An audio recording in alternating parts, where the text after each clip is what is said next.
अस्सलामुअलैकुम। इस वीडियो में हम वेक्टर एनालिसिस की बुक से chapter number 2 the dot and cross product start करेंगे। We now the dot product of two vector is a scalar quantity. So scalar quantity की वजह से हम डॉट प्रोडक्ट को स्केलर प्रोडक्ट भी कहते हैं। The dot or a scalar product of two vectors A and B denoted by A dot B. So हम dot product को ए डॉट बी से डिनोट करते हैं। And the A dot B is defined as the product of magnitude of A and B and then the cosine of angle theta between them.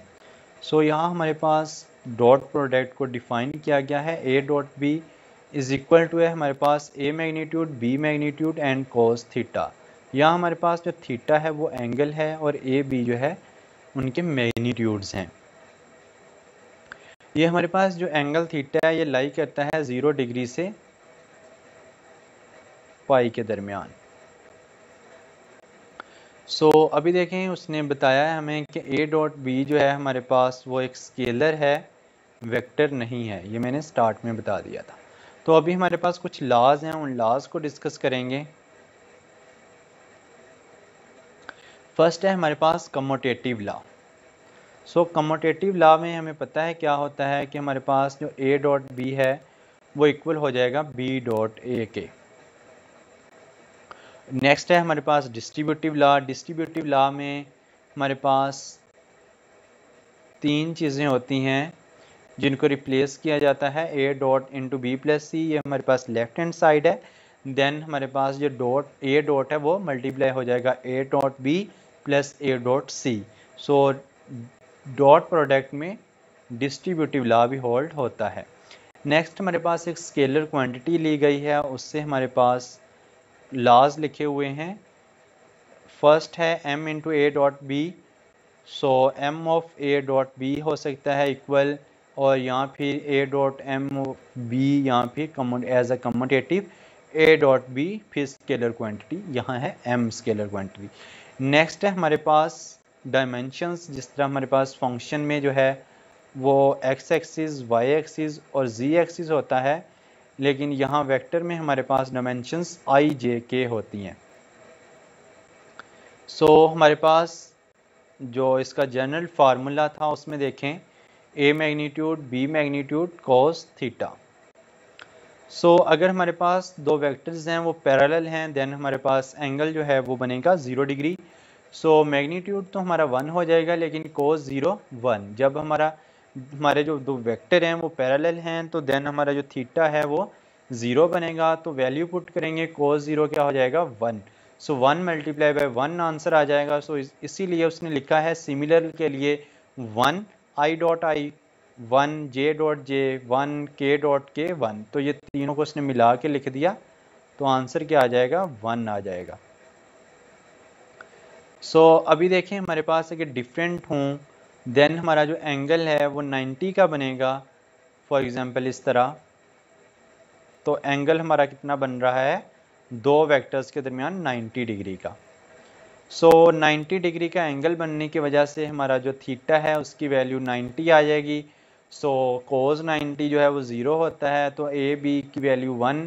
So 0 multiply by 1 0। So different के लिए I dot J हो या फिर हमारे पास J dot के हो या फिर हमारे पास के डॉट आई हो, तो वैल्यू क्या आ जाएगी 0। सो नेक्स्ट है हमारे पास वेक्टर है, उसको डायमेंशंस की फॉर्म में लिखा है। ए वेक्टर है, उसको ब्रेक किया है a1i plus a2j plus a3 के। सिमिलर फॉर बी के लिए बी वेक्टर है, यहाँ हमारे पास बन जाएगा b1i plus b2j plus b3 के। देन सो अभी डॉट प्रोडक्ट लिया गया है कि डॉट प्रोडक्ट हम किस तरह लेते हैं। यहाँ हमारे पास डायमेंशंस को देखते हुए डॉट प्रोडक्ट लिया जाता है कि आई वाली वैल्यूज़ को आई वाली से मल्टीप्लाई कर दिया जाता है, जे वाली वैल्यू को जे वाली वैल्यू से मल्टीप्लाई कर दिया जाता है, के वाली वैल्यू को के वाली वैल्यू से मल्टीप्लाई कर दिया जाता है।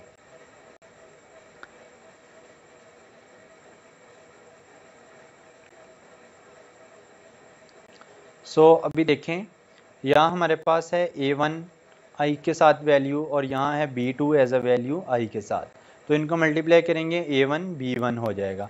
सिमिलरली j के लिए a2 b2।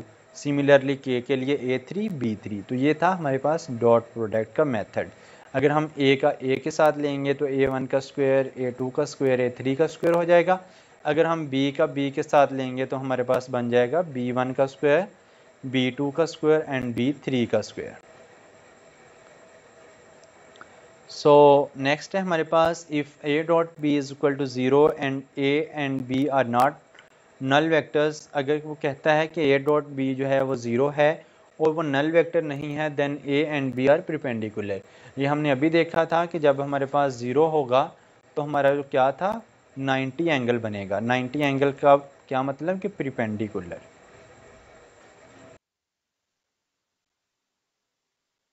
अभी हम क्रॉस प्रोडक्ट को डिस्कस करते हैं। The cross product of two vector is a vector quantity. Vector quantity की वजह से हम क्रॉस प्रोडक्ट को वेक्टर प्रोडक्ट कहते हैं। जिस तरह हम डॉट प्रोडक्ट में स्केलर क्वांटिटी की वजह से उसको स्केलर प्रोडक्ट कहते थे, सिमिलरली क्रॉस प्रोडक्ट में वेक्टर क्वांटिटी की वजह से वेक्टर प्रोडक्ट कहलाएगा। सो वहाँ हम A डॉट B से शो करते थे डॉट प्रोडक्ट को, लेकिन क्रॉस प्रोडक्ट को A क्रॉस B से शो करेंगे। वहाँ हमारे पास A magnitude B magnitude similar है और वहाँ हमारे पास कोस थीटा यूज़ होता था, लेकिन यहाँ साइन थीटा यूज़ होगा। और एक जो इम्पोर्टेंट नई चीज़ आई है वो है डायरेक्शन। यहाँ हमारे पास डायरेक्शन होगी, यानी कि यूनिट वेक्टर होगा n कैप या u। सो यहाँ भी हमारे पास जो थीटा है वो लाई करता है 0 डिग्री से पाई के दरमियान। सो यहाँ हमारे पास u या n कैप कहीं किसी बुक पर लिखा होता है तो वो डायरेक्शन या यूनिट वेक्टर होता है क्रॉस प्रोडक्ट में। सो कुछ लॉज हैं वो हम डिस्कस कर लेते हैं। यहाँ हमारे पास कम्यूटेटिव लॉ जो है वो होल्ड नहीं होता, जबकि डॉट प्रोडक्ट में होल्ड होता था। यहाँ हमारे पास A cross B equal to minus का साइन आ जाएगा डायरेक्शन की वजह से। सो नेक्स्ट है हमारे पास डिस्ट्रीब्यूटिव लॉ जो होल्ड हो रहा है, जहाँ हमारे पास है A cross into B plus C या फिर A cross B plus A cross C equal होता है। नेक्स्ट है स्केलर क्वांटिटी के साथ m into A cross B, m of A cross B या फिर A cross m of B या फिर as a commutative A cross B m। यहाँ हमारे पास मैंने बताया था कि फंक्शन में जिस तरह x axis, y axis, z axis होते हैं, वेक्टर में डायमेंशंस होती हैं 3 डायमेंशन i j k। सो अगर तो हमारे पास दो पैरेलल वेक्टर हैं, देन हमारा जो एंगल है वो 0 डिग्री बनेगा। सो साइन 0 क्या होता है 0। सो वो तो हमारे पास सारा 0 हो जाएगा, उसकी डायरेक्शन भी 0 हो जाएगी। जैसा कि I cross I, J cross J या K क्रॉस K, ये हमारे पास सिमिलर वेक्टर बनेंगे, पैरेलल बनेंगे तो ये 0 हो जाएंगे। लेकिन अगर परपेंडिकुलर हैं तो साइन थीटा में थीटा की वैल्यू 90 आ जाएगी। सो 90 की वजह से साइन 91। सो अब डायरेक्शन का यहाँ रोल है तो right according to right hand rule वो आपने बुक से रीड आउट कर लेना है। सो अगर हमारे पास I क्रॉस J है, देन वो हमारी जो डायरेक्शन है वो एज अ थंब जो K की तरफ जाएगी, यानी कि थर्ड डायमेंशन की तरफ। अगर J क्रॉस K है तो I की तरफ, अगर K क्रॉस I है तो J की तरफ। ये ऐसा क्रॉस प्रोडक्ट में होता है डायरेक्शन की वजह से। नेक्स्ट है हमारे पास फिफ्थ लॉ, जिसमें हमें बताया गया है कि हम इसको अगर इसके क्वेश्चंस हैं वो किस तरह सॉल्व करेंगे। सो इसको ब्रेक डाउन किया गया है डायमेंशंस में। A वेक्टर है तो A1i plus A2j plus A3k, अगर B है तो B1i plus B2j plus B3k।